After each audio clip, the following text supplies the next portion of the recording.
today we're gonna use an oil sprayer. This is available. It's pretty neat, pretty awesome. Let me show you some of the features that what it can do.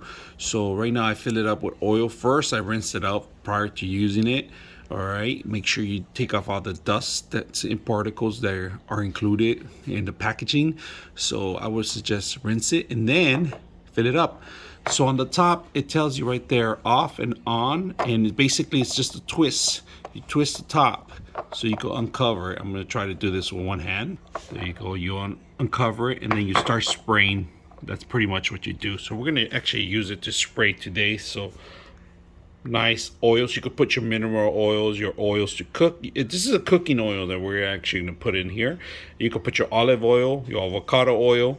It should work the same, but today we're going to use just regular oil, household oil to cook. So let's go ahead and put it to use. All right, so you could use your cooking oil, spray your stuff, your food, easy. Very simple. The spray. We're doing a Japanese omelet. The spray. That's how you use the spray. And I'm using the spray to actually make a Japanese omelet, so not that bad. Hope you guys enjoy the video.